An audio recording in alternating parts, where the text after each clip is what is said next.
Hi everyone, home welcome to skill shot. इस video में हम जानेंगे कि कैसे हम अपने डेटा को प्रॉपर्ली मेंटेन कर सकते हैं, उसको रिस्ट्रिक्ट कर सकते हैं अपने हिसाब से, उसकी कंसिस्टेंसी को मेंटेन कर सकते हैं।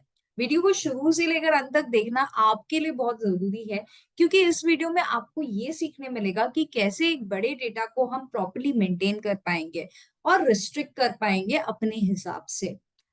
अगर आपने अभी तक हमारे चैनल को सब्सक्राइब नहीं किया है तो सब्सक्राइब कीजिए और बेल आइकन को प्रेस कीजिए सबसे पहले वीडियो पाने के लिए। वीडियो अच्छा लगता है तो लाइक कीजिए और कमेंट कीजिए कि कौन से टॉपिक पे आपको नेक्स्ट वीडियो चाहिए। तो हम स्टार्ट करते हैं।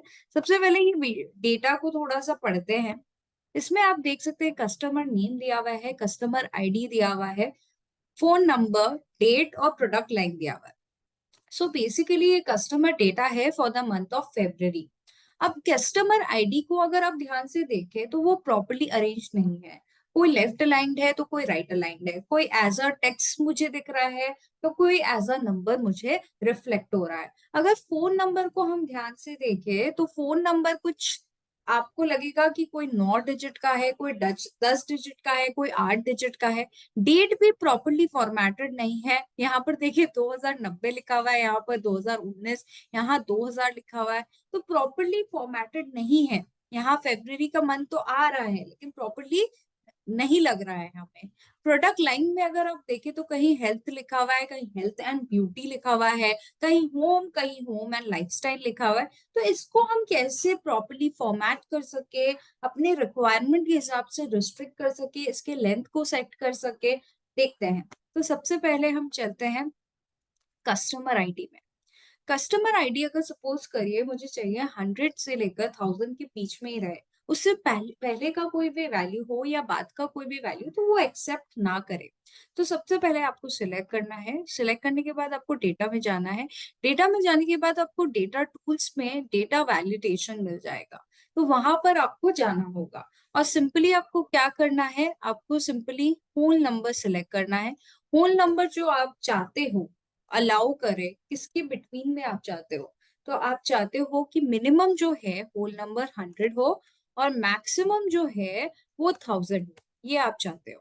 तो आप सिंपली बताओगे कि मिनिमम नंबर क्या है और मैक्सिमम क्या रहेगा और आप ओके कर दोगे।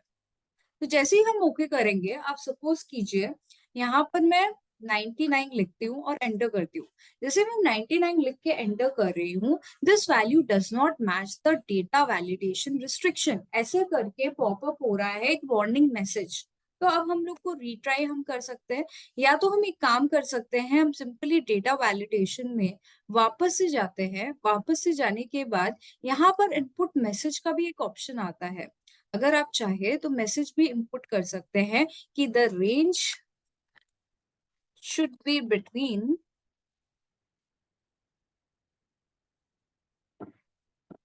100 to 1000। तो ऐसे आप कर सकते हैं ताकि जो लिख रहा हो उसको एक्चुअल में पता भी हो। ठीक है, तो ये ऐसे आने लग जाएगा। अगर आप ऐसा नहीं चाहते तो आप सिंपली वापस से डेटा वैलिडेशन में जाके एरर अलर्ट में ये मैसेज जो है वो लिख सकते हैं कि जब वो एरर अलर्ट हो तब ये मैसेज आए। इसको क्लियर कर दीजिए। क्लियर करने के बाद एरर अलर्ट में जाके आप एरर मैसेज जो है वो टाइप कर सकते हैं और ओके कर सकते हैं। स्टाइल में आप स्टॉप कर सकते हैं, वार्निंग कर सकते हैं, जो आप चाहे वो आप कर पाओगे। और आप सिंपली ओके प्रेस कर दो तो आपको मैसेज के फॉर्मेट में वो नहीं दिख रहा है, लेकिन जब आप कुछ लिखोगे और एंटर मारोगे तो वो एरर के फॉर्मेट में जरूर आएगा। ठीक है, तो यहाँ पर आप देख सकते हैं। मैं वापस से इसमें वैलिडेशन देने की कोशिश करती हूँ। वैलिडेशन मेरा क्लियर हो गया है। सेटिंग में जाके आपको सिंपली होल नंबर बिटवीन 100 से लेकर आप 1000 कर सकते हैं। ठीक है, और एरर अलर्ट में आप ये जो मैसेज है वो दे सकते हैं। तो यहाँ पर आप अगर 1011 लिखोगे तो वो एरर मैसेज आपको देगा, रेंज 100 से लेकर 1000 के बीच में होना चाहिए। तो ऐसे आप कर सकते हैं। अब आपको अगर सपोज कीजिए मैं ये वैलिडेशन जो है वो कॉपी पेस्ट करना चाहती हूँ तो सिंपली मैं कॉपी करके पेस्ट कर सकती हूँ। लेकिन यहाँ पर एक प्रॉब्लम हो रहा है, जैसे मैं कॉपी पेस्ट कर रही हूँ, कॉपी और पेस्ट कर रही हूँ, तो यहाँ पर नंबर्स भी आ जा रहे हैं। लेकिन मेरे को सिर्फ और सिर्फ वैलिडेशन चाहिए, जो मैंने रिस्ट्रिक्शन दिया है उस सेल में वो मुझे नीचे के सारे सेल्स में चाहिए। तो हम कैसे करेंगे? सिंपली हम लोग क्या करते हैं, इसको डिलीट कर देते हैं। डिलीट करने के बाद कॉपी करते हैं, कॉपी करने के बाद इसको सिलेक्ट कर लेते हैं। सिलेक्ट करने के बाद होम में जाते हैं और जाते हैं पेस्ट स्पेशल में। स्पेस स्पेशल में जैसे ही आप सिलेक्ट करोगे तो एक डायलॉग बॉक्स ओपन होगा, उसमें आपको वैलिडेशन जो है वो सिलेक्ट करना है और ओके करना है। तो जैसे ही आप वैलिडेशन सिलेक्ट करते हो तो सिर्फ और सिर्फ वैलिडेशन ही कॉपी होता है। तो अगर आप यहाँ पर देखें, यहाँ पर मैं 89 जैसे एंटर करूंगी वैसे ही हमारा वार्निंग मैसेज जो है वो आने लगेगा। तो हम डेटा का कंसिस्टेंसी जो है ऐसे मेंटेन कर सकते हैं।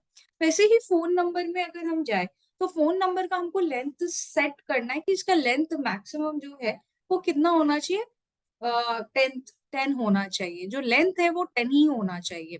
तो हम कैसे कर सकते हैं, हम डेटा में जाएंगे, डेटा वैलिडेशन में जाएंगे और सिंपली हम सेटिंग में जाके हम क्या कर सकते हैं, यहाँ पर टेक्स्ट लेंथ का ऑप्शन आता है, उसको हम क्या कर सकते हैं, इक्वल टू कर सकते हैं। इक्वल टू सिलेक्ट करके यहाँ पर 10 कर सकते हैं।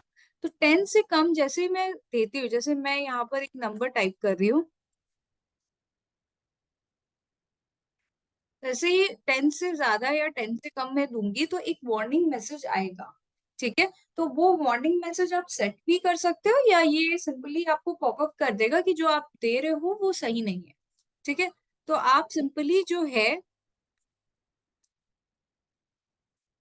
10 डिजिट दोगे वैसे ही वो एक्सेप्ट कर लेगा। अब बात करते हैं डेट के बारे में कि कैसे डेट का जो वैलिडेशन है वो मैं सेट कर सकती हूँ। तो आपको डेट का वैलिडेशन किस हिसाब से सेट करना है, जैसे मुझे फेब्रुअरी महीना का ही डेट इसमें चाहिए, तो हम सिंपली कहाँ जाएंगे, डेटा वैलिडेशन में जाएंगे और डेट में जाएंगे। और डेट में जाने के बाद मेरे को स्टार्ट डेट क्या चाहिए, मुझे 1 फरवरी 2023 स्टार्ट डेट चाहिए और सपोज कीजिए 28 फरवरी 2023 एंड डेट चाहिए। तो ऐसा होना चाहिए। ठीक है, और एरर अलर्ट में आप सिंपली लिख सकते हो कि the date belongs to Feb month, कि मैं चाहती हूँ कि फरवरी महीने का ही डेट हो। आप ओके कर सकते हो। अब जैसे ही मैं जनवरी का डेट देना चाह रही हूँ, सपोज मैं जनवरी का डेट एंटर कर, तो वैसे ही वो एरर मैसेज जो है वो पॉपअप हो रहा है कि date belong to February month. ठीक है, तो ये एरर मैसेज आ रहा है। आप सिंपली फेब्रुअरी का जो डेट है वो ही दे पाओगे। ठीक है, अगर मैं फेब्रुअरी का सपोज करो 2022 का डेट देती हूँ तो भी वो लेगा नहीं, क्योंकि वो 2023 जो है वो ही सेट हुआ है। तो 2023 ही हम लोग डेट ले पाएंगे। अब बात करते हैं प्रोडक्ट लाइन के बारे में। प्रोडक्ट लाइन मतलब मेरा जो कंपनी है वो डिफरेंट डिफरेंट प्रोडक्ट में बिलोंग कर रहा है, जैसे health and beauty, home and lifestyle, electronics. तो उसका लिस्ट मेरे को बनाना है ताकि जो कस्टमर का डेटा जो मेंटेन कर रहा है जो भी इंसान है वो कोई अपने हिसाब से डेटा ना लिख दे। तो वो कैसे हम कर सकते हैं, हम सिंपली इसको सिलेक्ट करेंगे, डेटा वैलिडेशन में जाएंगे और उसके बाद सेटिंग्स में जाएंगे। यहाँ पर अलाउ करने का लिस्ट का एक ऑप्शन आता है, जिसमें आप सोर्स में अपना लिस्ट का जो सोर्स है वो बता सकते हो कि कहाँ से आपको लिस्ट जो है वो क्रिएट करना है। तो प्रोडक्ट लाइन में हम जाके ये लिस्ट को सिलेक्ट कर सकते हैं। ये लिस्ट मैंने ऑलरेडी क्रिएट कर रखा था, तो ये लिस्ट को आप सिलेक्ट कर सकते हो कि किस सोर्स से आपको ये लिस्ट चाहिए। ओके कर देंगे, तो जैसे ही हम ये लिस्ट को सिलेक्ट करेंगे वैसे ही यहाँ पर एक ड्रॉप डाउन मेन्यू बन जाएगा, उस हिसाब से हम कर पाएंगे। और उसको सिंपली कॉपी करेंगे और पे स्पेशल का विंडो में जाएंगे। पे स्पेशल में जाके वैलिडेशन को हम क्या करेंगे, सिर्फ पेस्ट कर देंगे। तो इस तरह से हम अपने डेटा को प्रॉपरली मेंटेन कर सकते हैं विदाउट रिलाइंग ऑन एनीवन। क्योंकि आप अगर किसी और पे रिलाई करोगे तो हो सकता है वो अपने हिसाब से डेटा को मेंटेन करे और प्रॉपरली स्ट्रक्चर ना करे। तो ये डेटा जो है, सीन्स छोटा है तो इतना प्रॉब्लम नहीं हुआ, बड़ा डेटा होगा तो आप अगर डेटा वैलिडेशन जो रिस्ट्रिक्शन है वो नहीं लगाओगे तो प्रॉब्लम तो होगा। Thank you so much everyone. Hope ये वीडियो बहुत अच्छा लगा होगा आपको। ज़रूर कमेंट कीजिए, हमें बताइए कैसा लगा ये video. Thank you so much guys.